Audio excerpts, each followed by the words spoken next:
Welcome back to Witness Stories. I call this one Broken Car Help. So I trust what my mother says.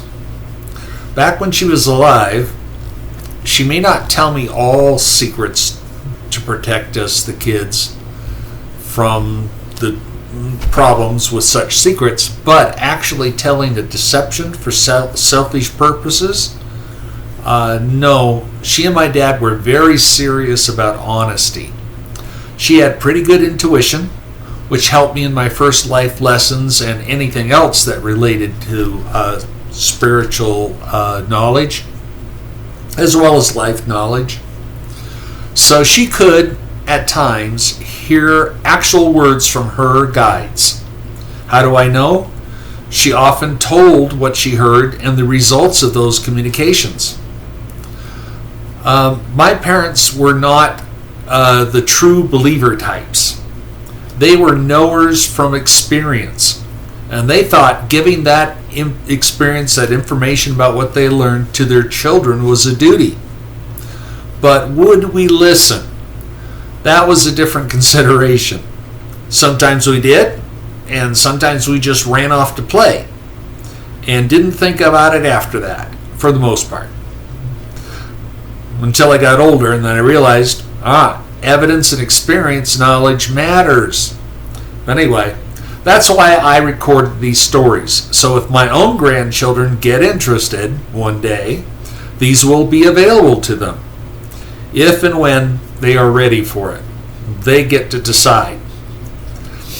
So this one short story my mom told me and my three brothers. So this is way back in I'd have to say probably 1965, maybe, something like that. My mom and dad wanted to take a trip around up to Vancouver, BC, which was probably about 5-7 hours away from our, is it that much? Well, 5 hours anyway, from our home in Olympia, Washington. This was foreign travel from their point of view, but on the way home, after they'd been up there a bit, and on the way home, the car completely died in a bad way.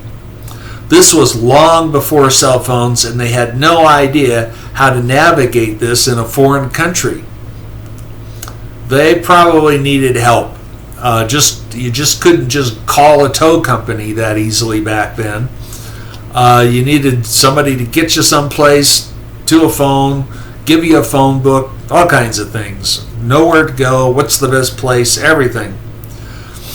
So she knew about her guides, and she asked the guides, which includes the guides and angels, for any guidance or help that could be found. They're on the freeway, long distance from the Canadian border and the U.S. border. So she asked for that. And then in her head she heard, "Are you sure?" And of course my mom in her mind said, "Yes, please." And she got an "okay, get ready for it."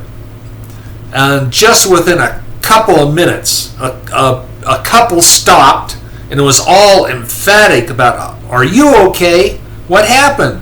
And continued to practically fall all over themselves to get my parents a tow, the car to a good mechanic, and took them and got them to a restaurant. They even paid for the food and stayed with them until the car was fixed. It had lost a water pump, but they had one at the repair shop where the car got taken to, and they got it right back into the car. It even sounded like these people paid for the repairs, as far as I can tell, but I'm sure my parents would have paid for it. But that's my impression, and I can't remember that part, but these people had the heat of a fire under their butts by the immediate actions that they had taken. Very concerned, very loving. So I think that's what the earmark of angels on earth are, people who have good heart and an open intention to help others. I very much now get the feeling this was allowed in our lives in this form because it was both needed and fitting as a part of an educational, spiritual event for both my parents and us kids. Even though I wasn't with them on this trip, I got the benefit of this knowledge. Otherwise, these things, miracles, are more low-key. You may not even know you had a miracle, and certainly not as easily taken as evidence. Certainly for you, the listener, this doesn't mean much to you. You don't know me. You have to take my word as to how honest my parents were. But I know my parents, so this is good information for me. Certainly part of my education too. So, food for thought. That's just what happened to us. And certainly, I think if you ask for it and you're not fighting your own karma, I don't see any reason, or your own life plan. Maybe your life plan is not to know these things are real. But if you are in that openness to it, willing to learn from it, and the guides can trust it'll be a long-term benefit to you, I don't see any reason why it can't happen for you too.